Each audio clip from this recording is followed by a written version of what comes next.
Hello everyone, welcome to टेसिम्बल। देखिए, ये नोटिस जो है वो सीटेट ने जारी की है और इस नोटिस में बताया गया है कि जो आप लोग का एग्ज़ाम होगा सीटेट का, वो फिर से ऑफलाइन मोड में होगा। ठीक है। पहले आपका जो एग्ज़ाम था ऑफलाइन मोड में होता था, बाद में ऑनलाइन कर दिया गया, अब फिर से उसको ऑफलाइन कर दिया गया है। ठीक है। तो जो आप लोग का एग्ज़ाम होना है वो 20/8/2023 को संडे के दिन होगा। और कैसा होगा, जो है कि ऑफलाइन मोड होगा। ठीक है, पेन पेपर OMR पे। ठीक। तो ये एक इन्फॉर्मेशन है, अगर आपको पहले से पता थी तो तैयारी को अब तेज़ कर दीजिए। ठीक है। और यही चीज़, सेम चीज़ जो है हिंदी में भी है। ठीक है, आप इसको पढ़ सकते हैं। ठीक है। डेट दी हुई है यहाँ पर 20/8/2023 रविवार। ठीक है। तो अगर आपकी तैयारी में भी थोड़ी कमी है या कुछ उसको इम्प्रूव करना है तो अपनी तैयारी को और तेज़ कर दीजिए। ठीक है, क्योंकि डेट आ चुकी है और पेपर ऑफलाइन होगा। ठीक है। देखिए, इस वीडियो में हम लोग जो है कुछ क्वेश्चंस भी डिस्कस करेंगे। ठीक है, इस वीडियो में हम लोग जो है कुछ क्वेश्चंस भी डिस्कस करेंगे। लगभग 10 क्वेश्चन है हम लोग। ठीक है, 10-11 क्वेश्चन हम लोग डिस्कस करेंगे। ठीक है, 10-11 क्वेश्चन हम लोग डिस्कस करेंगे इस वीडियो में। ठीक है।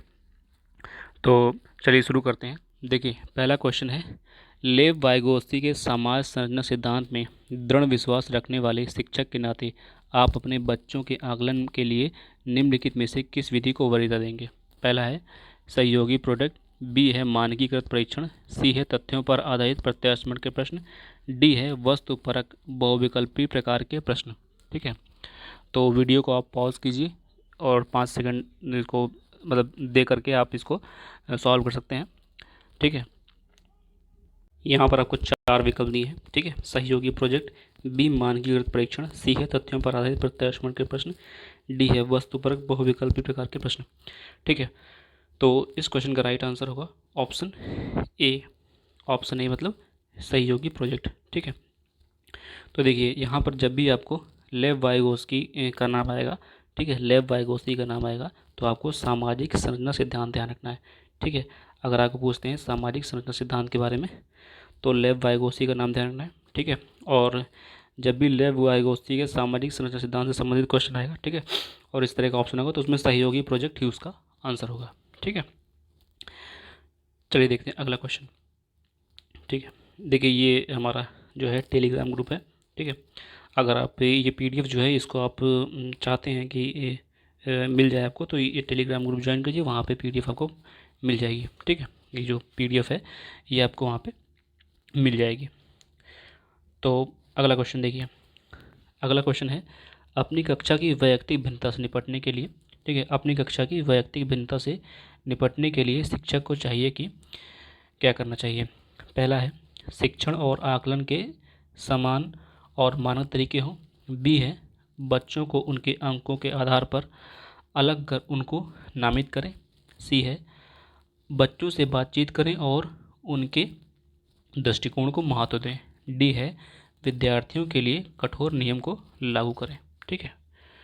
तो देखिए, यहाँ पर पहला ऑप्शन है कि शिक्षण और आकलन के समान मानक तरीके हों। ठीक है। तो ये गलत है। ठीक है, यहाँ पे व्यक्तिगत भिन्नता की बात कर रहे हैं। बी है बच्चों बी है कि बच्चों को उनके अंकों के आधार पर अलग अलग कर उनको नामित करें, तो ऐसा भी नहीं है।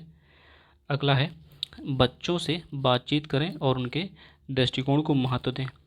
ये ऑप्शन सही है। ठीक है, बच्चों से बातचीत करें और उनके दृष्टिकोण को महत्व दें। ठीक है।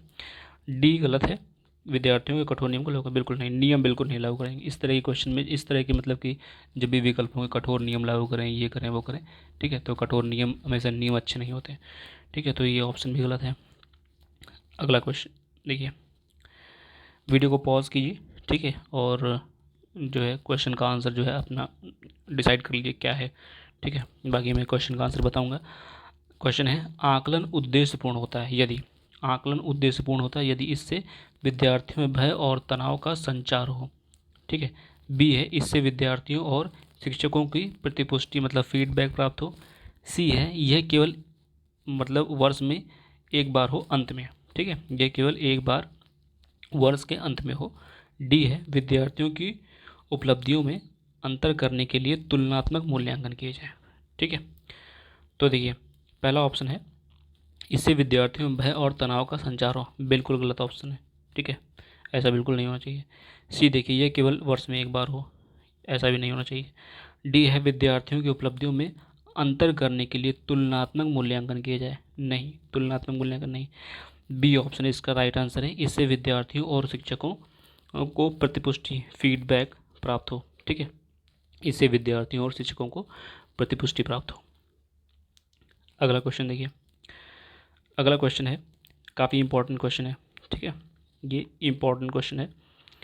देखिए, एनसीएफ 2005 राष्ट्रीय पाठचर्या की रूपरेखा, एनसीएफ 2005 के अनुसार शिक्षक की भूमिका। ठीक है, पहला है सत्तावादी, बी है अधिनायकवादी, सी है अनुमतिपरक, डी है सुविधादाता। ठीक है, तो इस क्वेश्चन का राइट आंसर है ऑप्शन डी, सुविधादाता। ठीक है, ऑप्शन डी इस क्वेश्चन का राइट आंसर है, सुविधादाता। ये राइट आंसर है डी, सुविधादाता। ठीक है, ये इम्पॉर्टेंट क्वेश्चन है, इसको जो है मतलब कि अपने नोट्स में ऐड कर लीजिए। अगला क्वेश्चन देखिए, अनुसंधान सुझाते हैं कि एक विविध कक्षा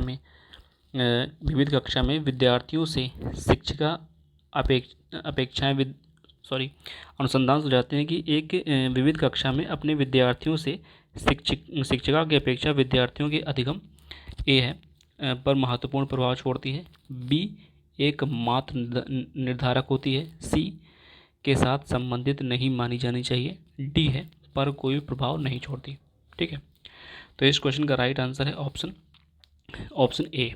ठीक है, ऑप्शन ए मतलब महत्वपूर्ण प्रभाव छोड़ती है, मतलब कि अनुसंधान सुझाते हैं कि एक विविध कक्षा में अपने विद्यार्थियों से शिक्षिका की अपेक्षाएं विद्यार्थियों के अधिगम पर महत्वपूर्ण प्रभाव छोड़ती है। क्वेश्चन का मतलब ये है कि जब टीचर बच्चों से अपेक्षा करते हैं, जैसे किसी बच्चे से कहा कि हमें तुमसे उम्मीद है कि तुम्हारे इस बार जो है अच्छे नंबर आएंगे, तो बच्चे वो उस चीज़ को प्रूव करने के लिए जो है अपना जो पढ़ने का तरीका है उसमें इम्प्रूवमेंट करते हैं। ठीक है, मतलब और मेहनत करते हैं, मतलब उनके ऊपर प्रभाव पड़ता है इसका।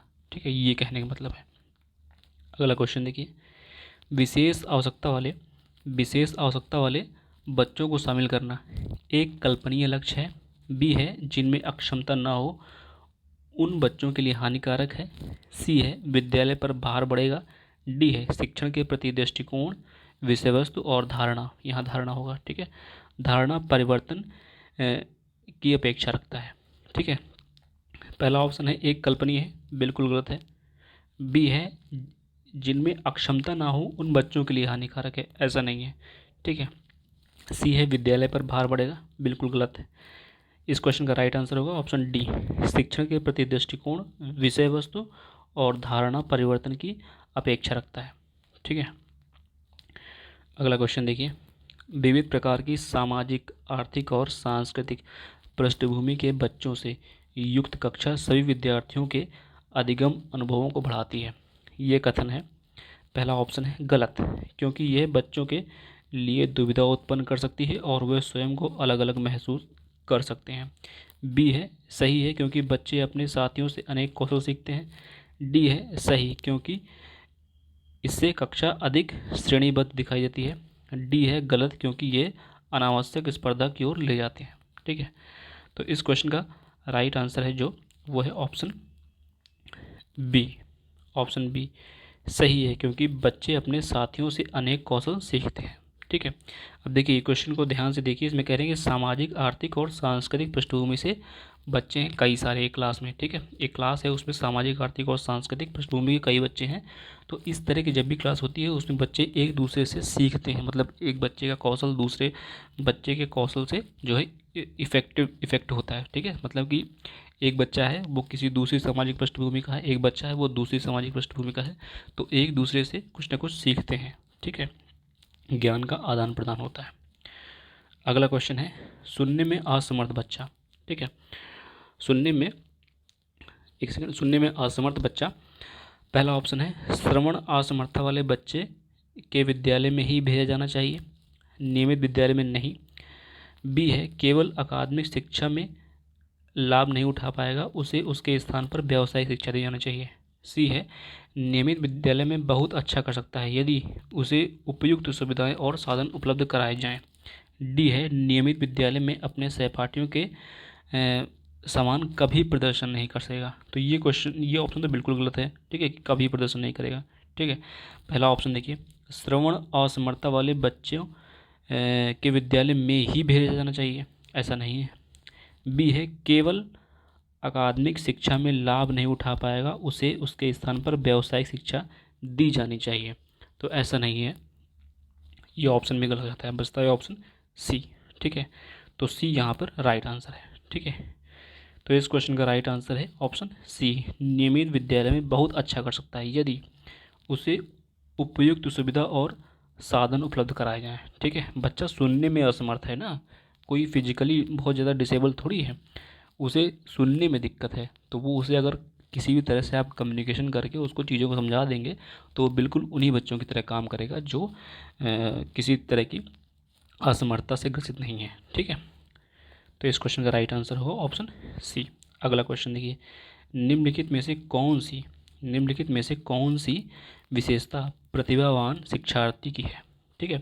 कह रहे हैं कि विशेषता जो है प्रतिभावान, मतलब जो टैलेंटेड बच्चे होते हैं, क्लास में बच्चे होते हैं ना कुछ टैलेंटेड, उनकी बात कर रहे हैं। पहला है वह आक्रामक और कुंठित हो जाता है। बी है यदि कक्षा की गतिविधियाँ अधिक चुनौतीपूर्ण नहीं होती तो वह कम प्रेरित अनुभव करता है और ऊब जाता है।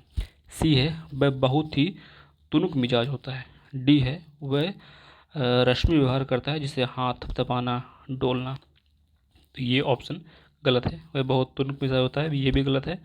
वह बहुत आक्रामक और कुंठित होता है, ये भी गलत है। ऑप्शन बी सही ऑप्शन है, ठीक है। ऑप्शन बी सही ऑप्शन है, मतलब यदि कक्षा की गतिविधियां अनेक चुनौतीपूर्ण नहीं होती तो वह कम प्रेरित अनुभव करता है और ऊब जाता है, ठीक है। ये इसका राइट आंसर होगा। अगला क्वेश्चन देखिए, 10वां नंबर क्वेश्चन है, एक शिक्षिका अपने प्राथमिक कक्षा में प्रभावी अधिगम को बढ़ा सकती है। कह रहे हैं कि एक शिक्षिका अपने प्राथमिक कक्षा में प्रभावी अधिगम को बढ़ा सकती है। पहला विकल्प है अधिगम में छोटी छोटी उपलब्धियों के लिए पुरस्कार देकर। बी है ड्रिल और अभ्यास के द्वारा। सी है अपने विद्यार्थियों में प्रतियोगिता को प्रोत्साहन देकर। डी है विषय वस्तु को विद्यार्थियों के जीवन के साथ संबंधित करके, ठीक है। तो देखिए यहाँ पर पहला ऑप्शन देखिए, अधिगम में छोटी छोटी उपलब्धियों के लिए पुरस्कार देकर। देखिए छोटी छोटी उपलब्धियों के लिए तो बार बार पुरस्कार नहीं देना चाहिए, ठीक है। ड्रिल और अभ्यास के द्वारा ऐसा भी नहीं है। अपने विद्यार्थियों में प्रतियोगिता को प्रोत्साहन देकर, ये भी गलत है। इस क्वेश्चन का राइट आंसर है ऑप्शन डी, विषय वस्तु को विद्यार्थियों के जीवन के साथ संबंधित करें। मतलब कि देखिए ऑप्शन सारे मतलब कि ठीक है, लेकिन जो सबसे अच्छा ऑप्शन है उसको जो है मतलब कि यहाँ टिक करना है। अब देखिए इसमें ऑप्शन अगर देखा जाए तो ऑप्शन में बाकी जो तीनों ऑप्शन है वो गलत नहीं है, ठीक है ना। कभी कोई बच्चों को पुरस्कार दे दो, पेंसिल दे दिया, रबड़ दे दिया, तो वो जो है उत्साहित रहते हैं, अगली बार वो पढ़ के आते हैं घर से, ठीक है। लेकिन यहाँ पर अगर देखा जाए उनके जीवन से अगर उसको जोड़ा जाए, ठीक है, उनके जीवन से उस चीज़ को जोड़ करके चीज़ों को समझाया जाए तो वो ज़्यादा इफेक्ट करता है, ठीक है। तो ये 10 क्वेश्चन थे, ठीक है। अब कितने आपके सही हुए हैं ये आप कमेंट में लिख सकते हैं। एक क्वेश्चन मैं आपको दे रहा हूँ होमवर्क के लिए, इसका आंसर मैं अभी नहीं बताऊँगा, अगली वीडियो में, कल की वीडियो में जब मैं शुरू करूँगा तो सबसे पहले इसी का आंसर बताऊँगा, ठीक है। अगर आपको इसका आंसर पता है या आप इसका आंसर निकाल सकते हैं तो कमेंट बॉक्स में लिखिएगा। क्वेश्चन है बच्चे के बारे में निम्नलिखित कथनों में से सही है, ठीक है। देखिए पहले 4 ऑप्शन दिए, फिर उनके बाद ऑप्शन बनाए गए हैं, ठीक है। पहले 4 स्टेटमेंट दी गई, मतलब पहला है बच्चे जानकारी के निष्क्रिय प्राप्त करता है, ठीक है, जानकारी के निष्क्रिय प्राप्त करता है। बी है बच्चे समस्या समाधान करता है। तीसरा है बच्चे वैज्ञानिक शोध करता है। चौथा है बच्चे पर्यावरण के सक्रिय अन्वेषक हैं, ठीक है। ये 1 2 3 करके स्टेटमेंट दी हैं 4, ठीक है। फिर आपको यहाँ पे ऑप्शन ये है ABC करके, ABCD, ठीक है, इनमें बताना है कि कौन कौन सा है। तो पहला ऑप्शन जो है उसमें 1 2 4 सही है बता रहे हैं। बी है कि 2 3 4 सही है। सी है 1 2 3 4 चारों स्टेटमेंट सही हैं। डी है 1 2 3 स्टेटमेंट सही है, चौथी गलत है, ठीक है। तो मतलब आपको बताना है कि कौन सा इसमें से सही विकल्प है, ठीक है। ये तो स्टेटमेंट है 1 2 3 4, बताना है कि कितनी स्टेटमेंट सही हैं। तो ये पहला ऑप्शन है, ये दूसरा है, ये तीसरा है, ये चौथा है। ठीक है, इसका आंसर आपको कमेंट बॉक्स में लिखना है। ठीक है, और ये पीडीएफ अगर आप चाहते हैं तो जो टेलीग्राम ग्रुप है, ठीक है, इससे आप जुड़ जाइए, वहाँ पर ये आपको पीडीएफ मिल जाएगी। ठीक है, और जो शुरू में नोटिस दिखाया उसको थोड़ा ध्यान दीजिएगा। ठीक है, मतलब कि आपका एग्ज़ाम कब है, अगर आपकी तैयारी में थोड़ी बहुत कमज़ोरी है तो उसको बढ़ाइए। इस चैनल पर आपको जो है सीडीपी की, ठीक है, सीडीपी की और मैथ्स की, इंग्लिश की और जो एनवायरनमेंट है उसकी सारी वीडियोस मिलेंगी, इंग्लिश की, संस्कृत की सारी वीडियोस मिलेंगी। आप प्लेलिस्ट में जा कर के वहाँ पर सर्च कीजिए। ठीक है, प्लेलिस्ट बनी हुई है सबकी अलग अलग, तो आप जो है चैनल पे जाइए, प्लेलिस्ट है वहाँ पर, उसको अपने सब्जेक्ट को जो पढ़ना है उसको ढूंढिए, वहाँ पर सारी वीडियोस पड़ी हुई हैं। ठीक है, कोई आपकी क्वेश्चन हो तो वो कमेंट बॉक्स में लिख सकते हैं। ठीक है, फिर अगले अगले दिन हम लोग जो है 10 क्वेश्चन डिस्कस करेंगे अगली वीडियो में। ठीक है, अगर आपको वीडियो पसंद आती है तो वीडियो को ज़रूर लाइक कीजिए। मिलते हैं नेक्स्ट वीडियो में। Thank you.